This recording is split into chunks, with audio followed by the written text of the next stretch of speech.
بسم اللہ الرحمن الرحیم، السلام علیکم ورحمۃ اللہ۔ پاکستان اور انڈیا کے درمیان جو اس وقت جنگی صورتحال بنی ہوئی ہے، اس سچویشن میں گورنمنٹ کو، حکومت وقت کو، جو سیٹنگ گورنمنٹ ہے جو شہباز شریف کی، ویسے تو یہ جعلی حکومت ہے، فارم 47 کی حکومت ہے اور پلے اس کو ہے کچھ نہیں۔ ان کو چاہیے تھا کہ ذمہ داری کا مظاہرہ کرتے، ذمہ داری سے بات کرتے، اس سچویشن کے اندر کم از کم کرائسس جو آ گیا ہے اس کے لیے تو کم از کم کوئی اسٹریٹجی، حکمت عملی اور کوئی ایسا کارنامہ سر انجام دیتے یا کوئی ایسی کارکردگی دکھاتے جس کی وجہ سے پاکستانی قوم کا بھی، پاکستانی فوج کا بھی سر فخر سے بلند ہو جاتا اور پوری پاکستانی قوم جو ہے ان کے اوپر ناز کرتی، پوری پاکستانی قوم۔ اب سین کیا بنا ہے دیکھیں، آپ امیجن کریں کہ قوموں کے اوپر جو مشکل وقت آتا ہے تو لیڈرشپ کا وہ امتحان ہوتا ہے، یہ لیڈرشپ کا امتحان کا ٹائم ہوتا ہے، یہ ٹیسٹنگ ٹائم ہوتا ہے لیڈرشپ کا بھی، قوموں کا بھی، گورنمنٹ کا بھی، حکومتوں کا بھی اور جماعتوں کا بھی، سیاسی جماعتوں کا بھی۔ ملکوں کے اوپر، ریاستوں کے اوپر، قوموں کے اوپر جب اس طرح کے مشکل وقت آتے ہیں، اس طرح کا ٹیسٹنگ ٹائم آتا ہے تو وہ اس کا امتحان ہوتا ہے، تب اس کا پتہ چلتا ہے۔ اب پچھلے تقریباً 2.5 سال سے جو اس گورنمنٹ نے گول کھلائے ہیں، جو اس کی کرتوتیں ہیں، جو ان کے کالے کارنامے ہیں، وہ تو پوری دنیا کے سامنے ہے، ساری دنیا کو پتہ ہے کہ انہوں نے کیا کیا۔ اب ہوا کیا؟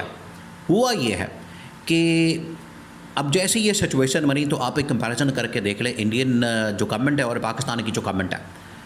انڈین گورنمنٹ نے کیا کیا؟ انڈین گورنمنٹ کے منسٹر اور ان کے وزیر مشیر، آپ یہاں سے اندازہ کریں کہ آج اگر ان کا راجناتھ سنگھ ڈیفنس منسٹر، وہ اپنی تمام کی تمام فورسز کے جو چیف ہیں ان کو بلاتا ہے، اپنے دفتر کے اندر کال کرتا ہے، اپنے دفتر کے اندر کال کر کے ان کے ساتھ میٹنگ کرتا ہے اور میٹنگ کر کے ان کو انسٹرکشن دیتا ہے، ان کو بتاتا ہے کہ آپ نے کیا بنانا ہے، کیا بتانا ہے، آپ نے کیا کرنا ہے، آپ کی پالیسی کس طرح کی بننی ہے، آپ نے پالیسی کیسے بنانی ہے اور آپ کا نیریٹو کیا بنانا ہے، آپ نے انٹرنیشنل لیول کے اوپر کیا نقطہ نظر اپنانا ہے اور اسٹریٹجی کیسے بنانی ہے۔ یہ تمام چیزیں جو ہے وہ راجناتھ سنگھ جو ان کا ڈیفنس منسٹر ہے اس کی جانب سے کی جاتی ہے۔ اور یہاں پر آپ اپنا ڈیفنس منسٹر کا حال دیکھ لیں، اس کا آپ حشر دیکھ لیں یا اس کی آپ حالت دیکھ لیں، وہ اتنا نااہل قسم کا، نالائق قسم کا اور اتنا جاہل قسم کا آدمی ہے کہ اپنی ہی فوج کے اوپر حملے کر رہا ہے۔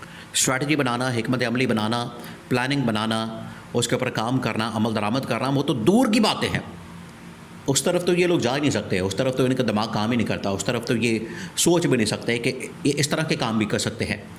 وہ تو پتہ ہے ویسے بھی فارم 47 کے جعلی تمام کے تمام لوگ ہیں اور جہاں سے اٹھ کے آ جاتے ہیں، یہ سمجھتے ہیں کہ حلقے کے اندر بیٹھے ہوئے اپنے تھڑے پر اور رنگ بازی ہو رہی ہے، یہ آج بھی اسی ماحول کے اندر بیٹھے ہوئے ہیں کیونکہ وہاں سے نکلتے نہیں، ساری ان کی زندگی وہاں پر، پرورش سب کچھ وہاں پر گزرا ہے، تربیت وغیرہ، اس لیے وہاں کے ماحول سے نکلتی ہے۔ آپ انٹرنیشنل لیول کے اوپر اب آپ آپریٹ کر رہے ہیں، آپ ایک ریاست کو، آپ ایک گورنمنٹ کے نمائندے ہونے کے ناطے آپ ایک ریاست کو ریپرزینٹ کرتے ہیں، تو آپ نے اس کے مطابق بات کرنی ہے، اس ٹیکسچر کے مطابق، ایکسپوجر کو آپ نے دیکھنا ہے۔ خواجہ آصف نے تو الٹا مروا دیا۔ اب خواجہ آصف کی وجہ سے پاکستان کی گورنمنٹ کو، پاکستان کی حکومت کو، پاکستان کی فوج کو، ریاست پاکستان کو شدید قسم کے دھچکے کا سامنا لگا اور اس کی وجہ سے دنیا کے اندر تنقید کا نشانہ بنایا گیا۔ انہوں نے کہا 2-3 اسٹیٹمنٹ ایسی دے دی۔ دیکھیں آج اسٹیبلشمنٹ کے فوج کے کہنے پر اس گورنمنٹ نے، حکومت نے سعودی عرب کے ساتھ رابطہ کیا۔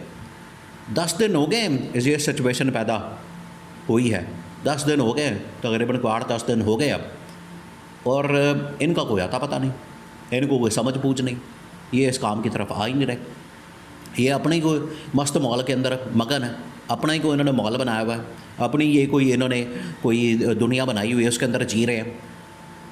اسٹیبلشمنٹ نے بعد میں ان کو ڈنڈا دیا ہے کہ جس طریقے سے انڈیا پوری دنیا کے اندر پاکستان کے خلاف پروپیگنڈا کر رہا ہے، ڈپلومیٹس کے ساتھ ملاقاتیں کر رہا ہے، آپ بھی کریں، آپ کو کون سی موت پڑ جاتی ہے۔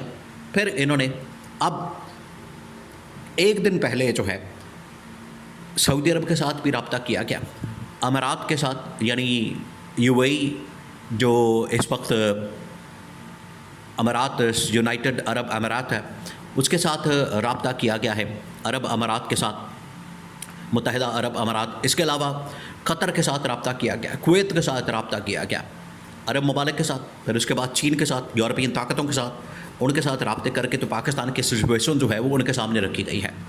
اب یہ ویسے تو ٹاسک اور ذمہ داری کس کی بنتی ہے؟ اسحاق ڈار جو کہ فارن منسٹر ہے، اب آپ فورن منسٹر کی حرکتیں دیکھ لیں. فورن منسٹر وہاں پر بریفنگ نہیں دے سکتا، اس کے ساتھ ان کو سمجھا نہیں سکتا، بات نہیں کر سکتا، کیونکہ ویسے بھی ایک تو اس کا تجربہ نہیں، اس کے پاس کہ اتنا نالج نہیں ہے، اس کے پاس اتنی علم نہیں ہے، اس کو اتنا پتہ نہیں.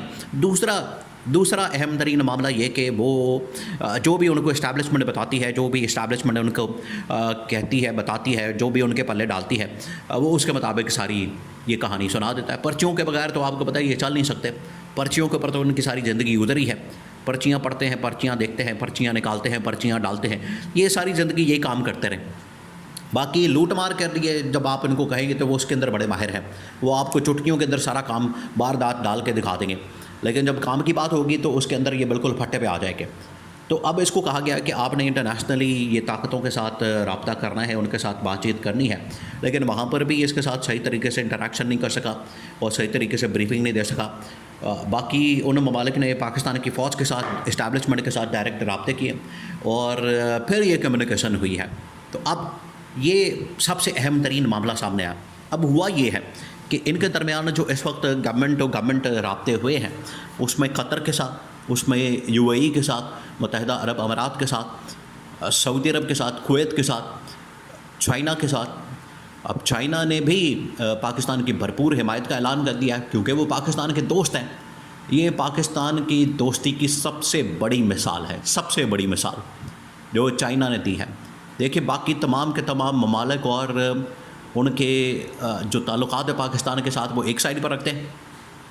چائنا کے ساتھ جو پاکستان کی دوستی اور اس کے ساتھ جو تعلقات ہیں وہ آپ ایک سائڈ پر رکھتے ہیں.